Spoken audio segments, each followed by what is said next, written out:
പിതാവിന്റെയും പുത്രന്റെയും പരിശുദ്ധാത്മാവിന്റെയും നാമത്തിൽ ആമേൻ. പ്രിയപ്പെട്ടവരെ, ഇന്ന് ഡിസംബർ 23 ചൊവ്വാഴ്ച.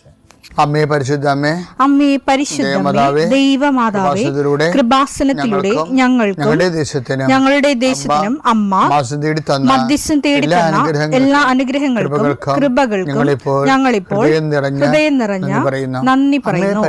അമ്മേ പരിശുദ്ധമേ, ദൈവമാതാവേ, 2004 ഡിസംബർ 7 ഉച്ചകഴിഞ്ഞ് 2:30 കൃപാസനത്തിൽ സംഭവിച്ച അമ്മയുടെ പ്രത്യക്ഷപ്പെടലിനെ കുറിച്ച് തിരുസഭയ്ക്ക് സമർപ്പിച്ചിരിക്കുന്ന പഠനരേഖകളുടെ മേൽ സഭാത്മകമായ പഠനം ആരംഭിക്കുവാൻ ഞങ്ങൾ പ്രാർത്ഥിക്കുന്നു.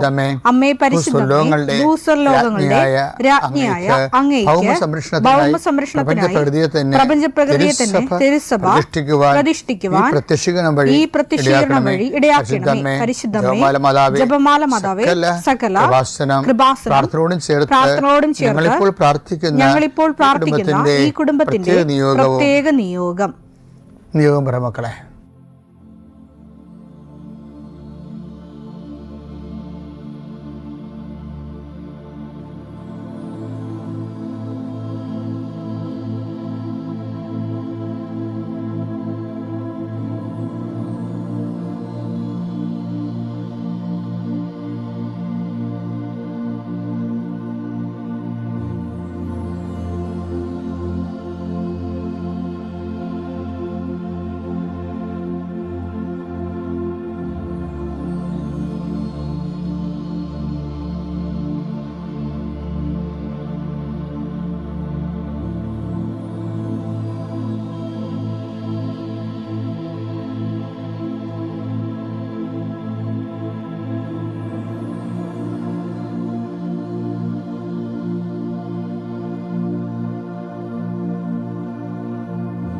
അമ്മയുടെ പ്രത്യക്ഷീകരണത്തിന്റെ ഈ അനുഗ്രഹവേളയിൽ ഞങ്ങൾക്ക് സാധിച്ചു തരുവാൻ കനിയണമേ. ആമേൻ. വിശ്വാസ പ്രമാണം. സർവശക്തനായ പിതാവും ആകാശത്തിന്റെയും ഭൂമിയുടെയും സൃഷ്ടാവുമായ ദൈവത്തിൽ ഞാൻ വിശ്വസിക്കുന്നു. അവിടുത്തെ ഏകപുത്രനും ഞങ്ങളുടെ കർത്താവുമായ ഈശോമിശിഹായിലും ഞാൻ വിശ്വസിക്കുന്നു. ഈ പുത്രൻ പരിശുദ്ധാത്മാവിനാൽ ഗർഭസ്ഥനായി കന്യകാമറിയത്തിൽ നിന്ന് പിറന്ന് പൊന്തിയോസ് പീലാത്തോസിന്റെ കാലത്ത് പീഡകൾ സഹിച്ച് കുരിശിൽ തറയ്ക്കപ്പെട്ട് മരിച്ച് അടക്കപ്പെട്ട് പാതാളങ്ങളിൽ ഇറങ്ങി മരിച്ചവരുടെ ഇടയിൽ നിന്ന് 3-ാം നാൾ ഉയർത്ത് സ്വർഗത്തിലേക്ക് എഴുന്നള്ളി സർവശക്തിയുള്ള പിതാവായ ദൈവത്തിന്റെ വലതുഭാഗത്തിരിക്കുന്നു. അവിടെ നിന്ന് ജീവിക്കുന്നവരെയും മരിച്ചവരെയും വിധിക്കുവാൻ വരുമെന്നും ഞാൻ വിശ്വസിക്കുന്നു. പരിശുദ്ധാത്മാവിലും ഞാൻ വിശ്വസിക്കുന്നു.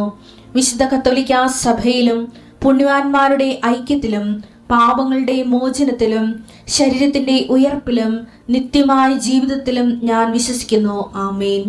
സ്വർഗ്ഗസ്ഥനായ ഞങ്ങളുടെ പിതാവേ, അങ്ങയുടെ നാമം പൂജിതമാകണമേ. അങ്ങയുടെ രാജ്യം വരണമേ. അങ്ങയുടെ തിരുമനസ് സ്വർഗത്തിലെ പോലെ ഭൂമിയിലും ആകണമേ.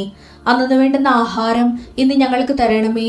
ഞങ്ങളോട് തെറ്റ് ചെയ്യുന്നവരോട് ഞങ്ങൾ ക്ഷമിക്കുന്നത് പോലെ ഞങ്ങളുടെ തെറ്റുകൾ ഞങ്ങളോടും ക്ഷമിക്കണമേ. ഞങ്ങളെ പ്രലോഭനത്തിൽ ഉൾപ്പെടുത്തരുതേ, തിന്മയിൽ ഞങ്ങൾ രക്ഷിക്കണമേ. ആമേൻ. നന്മ നിറഞ്ഞ മറിയമേ, സ്വസ്തി. കർത്താവ് അങ്ങയുടെ കൂടെ സ്ത്രീകളിൽ അങ്ങ് അനുഗ്രഹിക്കപ്പെട്ടവളാകുന്നു. അങ്ങയുടെ ഉദരത്തിൻ ഫലമായി ഈശോ അനുഗ്രഹിക്കപ്പെട്ടവനാകുന്നു. പരിശുദ്ധ മറിയമേ, തമ്പുരാന്റെ അമ്മേ, പാപികളായ ഞങ്ങൾക്ക് വേണ്ടി ഇപ്പോഴും ഞങ്ങളുടെ മരണസമയത്തും തമ്പുരാനോട് അപേക്ഷിക്കണമേ. ആമേൻ. കർത്താവേ, നിന്റെ ഉന്നതമായ നാമത്തിന് സ്തോത്രം ചെയ്യുന്നു. കർത്താവേ, നിന്റെ വിശുദ്ധ പൗരോഹിത്യത്തെ മഹത്വപ്പെടുത്തണമേ. കർത്താവെ, സഭയിലുള്ള സാന്നിധ്യം പ്രകടമാക്കണമേ.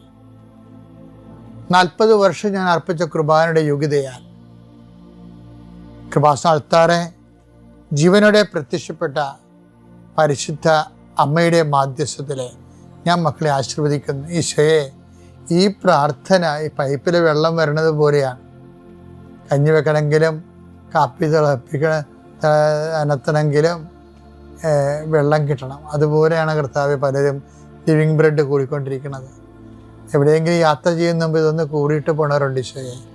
അവർ മക്കളുടെ ഇന്നത്തെ മുഴുവൻ യാത്രകൾ ഞാൻ അങ്ങേക്ക് ഏൽപ്പിക്കുന്നു. ഞാനിപ്പോൾ കുർബാനയ്ക്ക് കയറാൻ പോവുകയാണ്.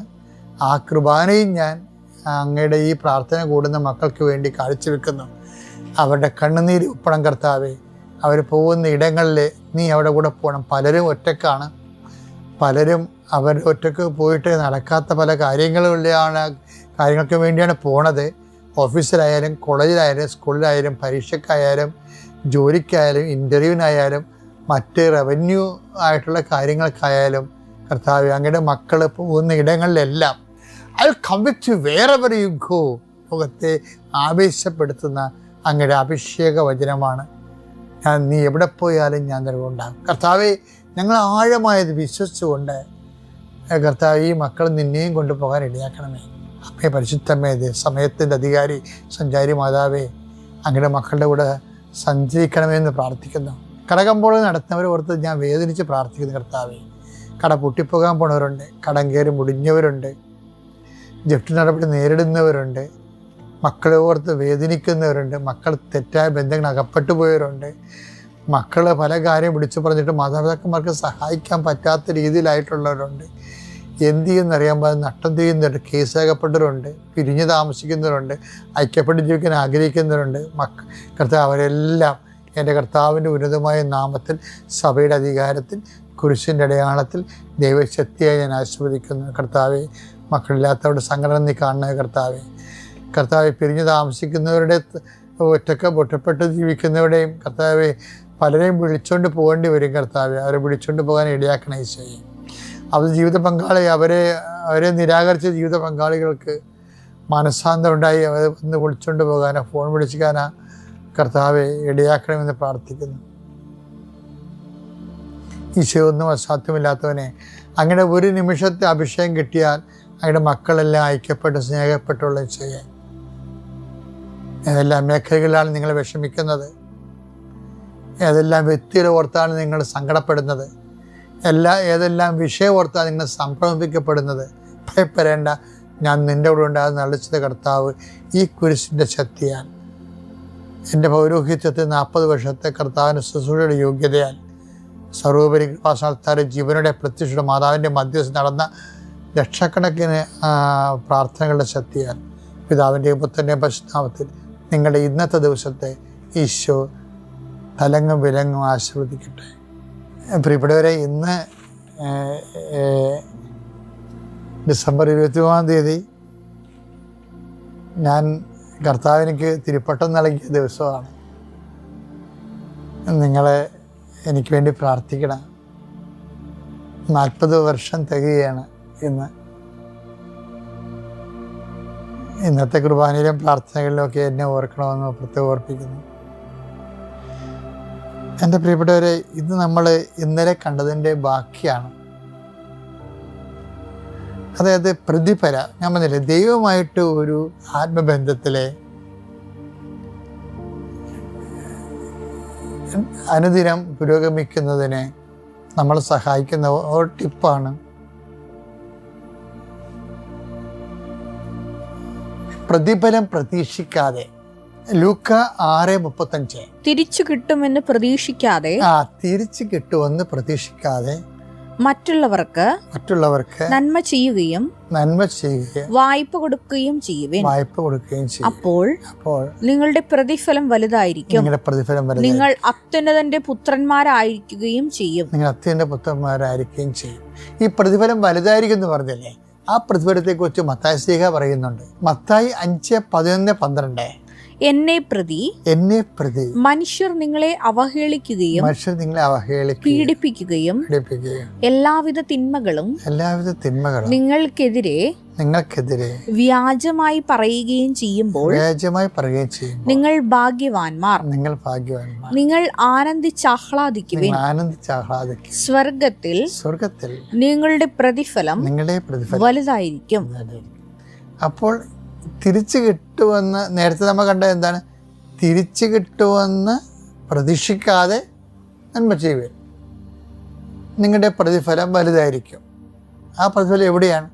നിത്യതയിലെ പ്രതിഫലത്തെക്കുറിച്ചാണ് പറയണത്. അപ്പോൾ ഇതിനകത്ത് ടിപ്സ് എന്ന് പറഞ്ഞാൽ എന്താണ്? ദൈവത്തിൻ്റെ സന്നിധിയിൽ മൂല്യം ഉണ്ടാകാൻ വേണ്ടി, നമ്മളെ പരിഗണന അർഹയാകാൻ വേണ്ടി എന്ത് ചെയ്യണം? നമ്മൾ ഒത്തിരിയേറെ ഇൻവെസ്റ്റ് ചെയ്യണം. എന്താണ് തിരിച്ചു കിട്ടുക? ഇപ്പം നമ്മൾ ഇപ്പോൾ ഈശോ മനുഷ്യന്മാരുടെ കൂട്ടത്തിലേതാണ് അത് പറഞ്ഞത്. അപ്പോൾ തിരിച്ചു കിട്ടുമെന്ന് കരുതാതെ വായ്പ കൊടുക്കുക എന്നൊക്കെ പറയുന്നത്. പക്ഷേ നമ്മൾ ടിപ്സ് എന്ന് പറയണത് നമ്മൾ ദൈവത്തോടും ഇതുപോലെ തന്നെ ആയിരിക്കണം. കാര്യം എന്താണ്? നമ്മളിപ്പോൾ ഓരോ അനുഗ്രഹത്തിന് നന്ദി പറയുന്നു, ദൈവത്തെ നമ്മൾ അനുഗ്രഹിക്കുന്നു, നന്ദി പറയുന്നു. ദൈവം നമ്മൾ അനുഗ്രഹിച്ചില്ലേ നമ്മൾ നന്ദി പറയത്തില്ല, അതിന് പകരം നമ്മൾ വേറെ വല്ലതും പറയും. ഒന്നില്ലേ മോന്തം കയറ്റെങ്കിലും നടക്കും, അല്ലെങ്കിൽ പ്രാർത്ഥനയെങ്കിലും കുറക്കും. അപ്പം ഈ ഐറ്റംസ് ആണുള്ളതെന്നൊക്കെ ദൈവത്തിന് അറിയാം, എല്ലാം അറിയാം. അതുകൊണ്ടാണ് ഇനി ഒരു കാലത്ത് നന്ദി പറഞ്ഞാലും ദൈവത്തിന് അത് പറഞ്ഞാൽ പറയാത്ത ഒരു പോലെ ഇരിക്കണതിൻ്റെ കാരണം, ഇത് കിട്ടാതിരുന്നെങ്കിൽ നീ ദൈവത്തിന് പ്രാർത്ഥനയെങ്കിലും കുറച്ച് വരുന്നേ. അതുകൊണ്ട് എപ്പോഴും നമ്മൾ ശ്രദ്ധിക്കേണ്ടത്, എപ്പോഴും ദൈവതിരുസന്നിധിയിൽ നിന്ന് അഡ്വാൻസ് നിക്ഷേപം ഉണ്ടാകും നമുക്ക്. അതാണ് ഇത് ടിപ്സ് എന്ന് പറയുന്നത്.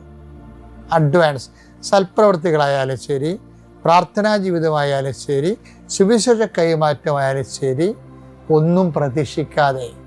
ഈശോ എന്താ പറഞ്ഞത്?